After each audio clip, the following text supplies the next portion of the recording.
Hi guys, welcome back to RTs Share Tea, where respiratory therapists live out loud. With me, your host, Linda Fry, the Asthma Lady. Yes, welcome everyone. Welcome to anyone new.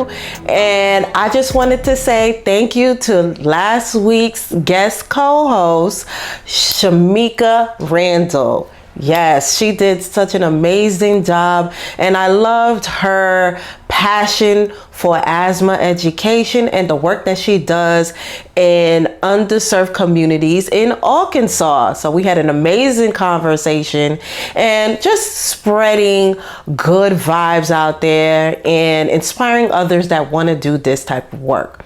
All right, so before that episode, I was speaking on career management and knowing when it was time to move on in my career from one setting to another in my career as a respiratory therapist. So in that podcast episode, I was talking about having a mentor and how I was able to go back to my mentor and kind of just allow her to help me get to where I want to be. And that's what this episode is about. So today we are talking about epic mentorship relationships from the mentee's perspective. Okay? We will be talking about successful mentorship relationships and how to build and benefit from those type of relationships.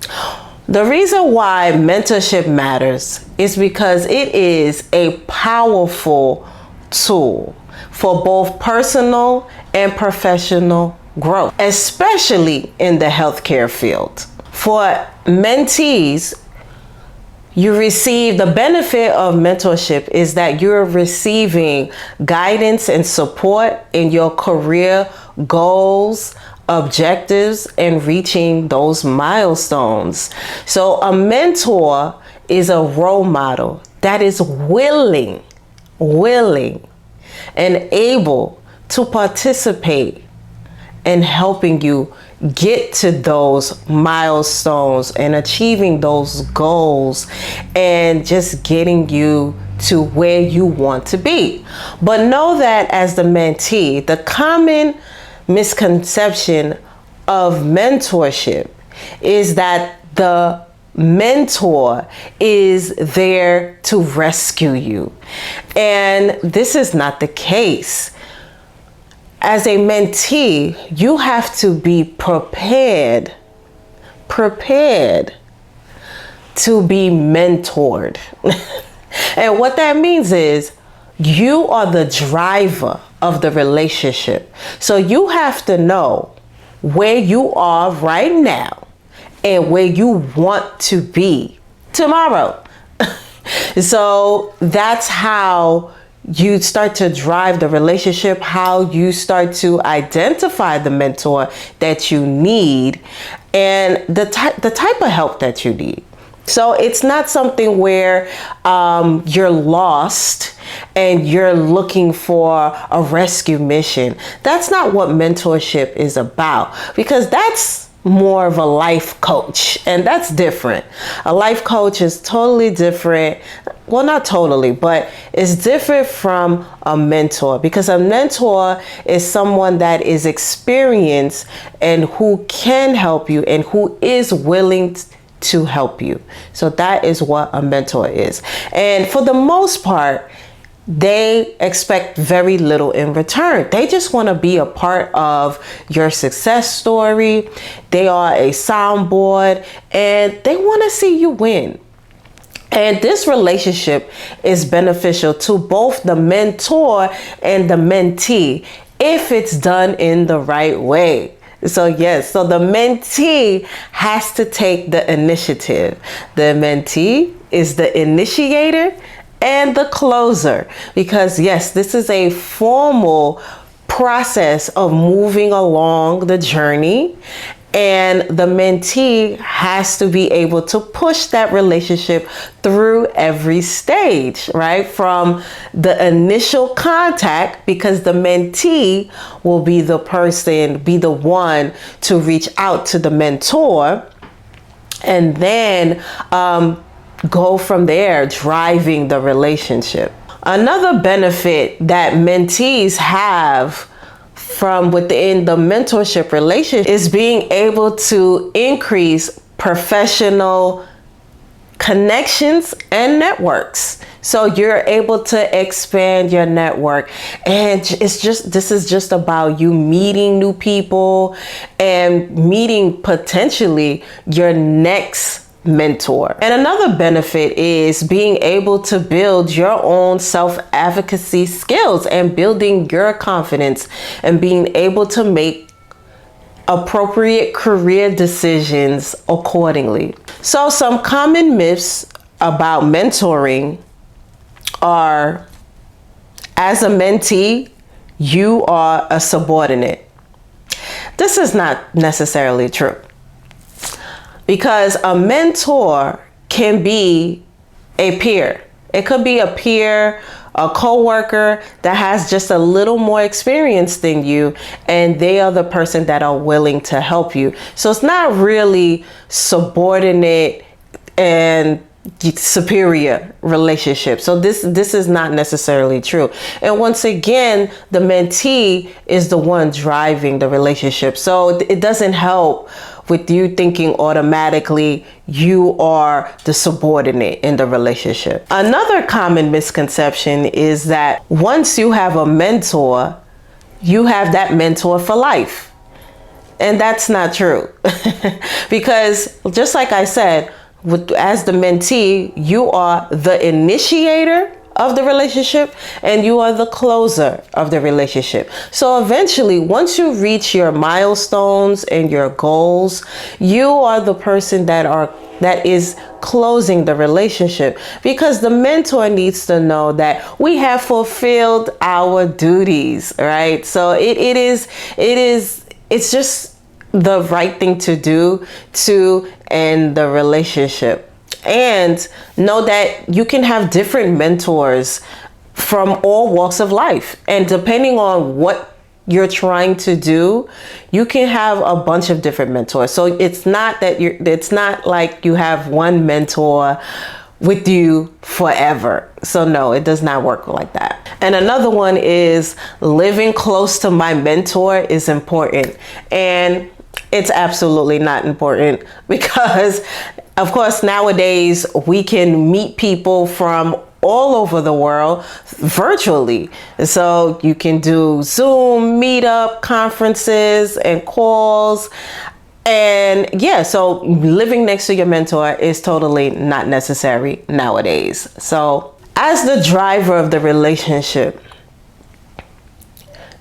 there needs to be some self-reflection prior to reaching out to your mentor. So once again, this is about you. You need to understand and know why you are where you are and why you want to go to the next stage or phase of your career or your life. Where can you find mentors?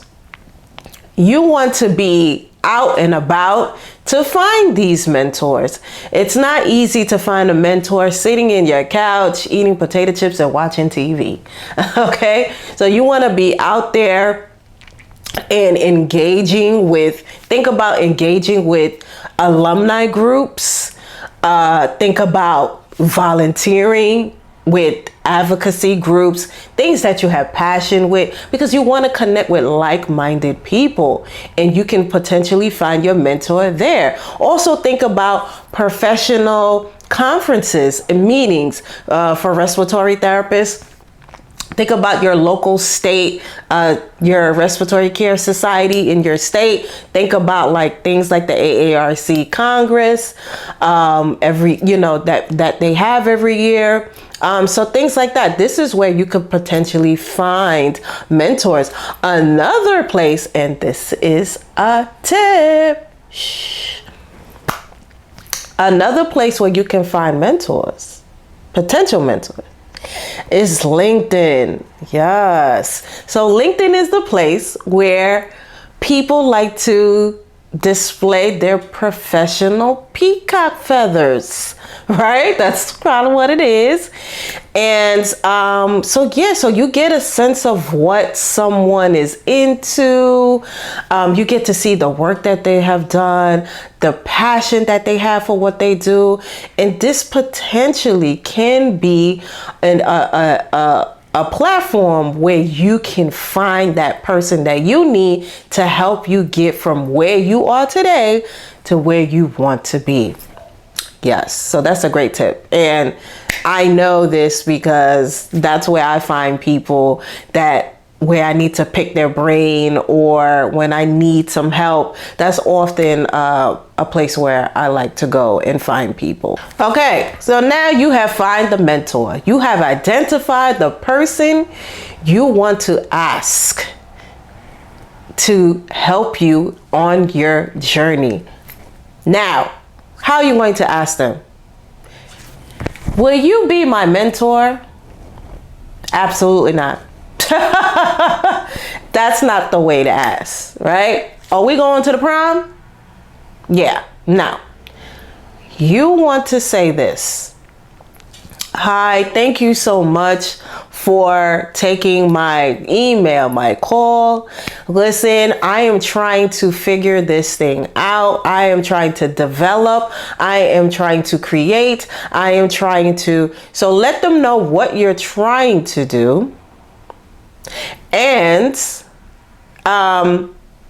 let them know what you have done already. So you have to be prepared to show the receipts, okay? Because that's gonna let the mentor know that you're serious about the request, and letting them know, okay, I have started this work already. Okay, so you've done some of the research, because once again, this is not a rescue mission. All right, so they're there to help you, but it's not a rescue. All right, so once you meet with your mentor, we get to a place of creating our goals and creating the milestones that you want to reach.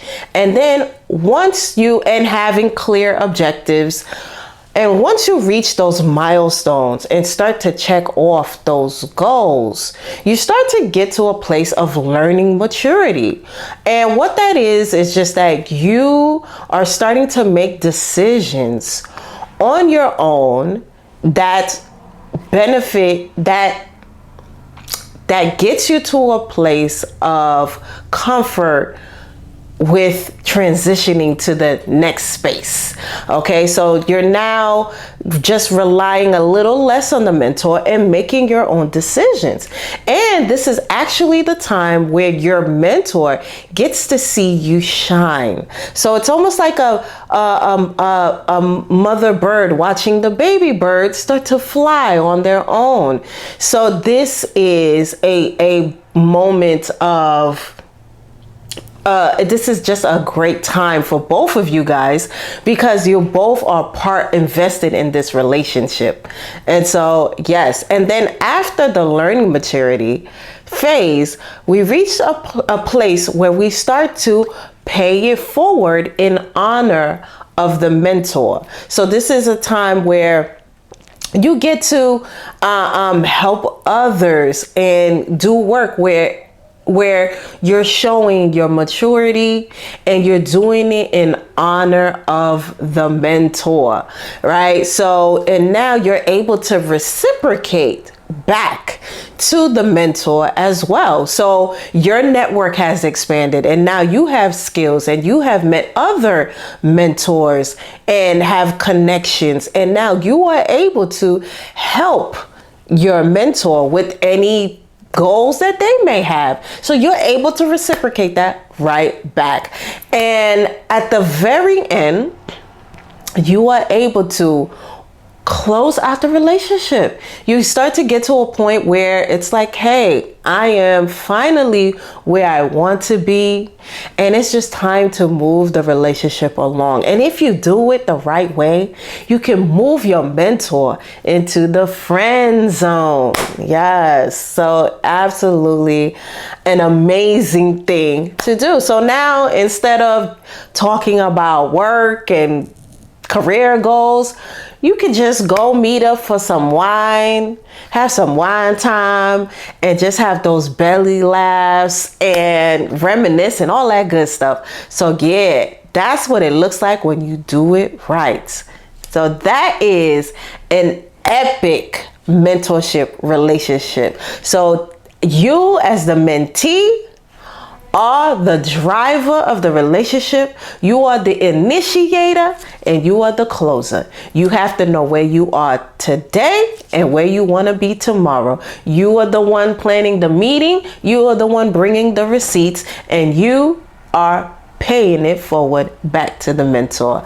Guys, thank you so much for being here with me today, and chime in. Let me know if you've had a mentorship relationship, and if I forgot to mention anything here today, let me know. How did yours go? Was it a good one? Was it a bad one? So I like to speak about career management topics all the time. So I hope this was helpful to somebody here today. Oh yes, and I definitely can't forget to thank my mentor, who is now my friend, Dr. Ellen Becker, who gave me permission to share our mentorship journey at the AARC Congress, and she was able to help me just, present that in a way where it really showcased the mentee's perspective. All right, guys, so know that there is so much more to come.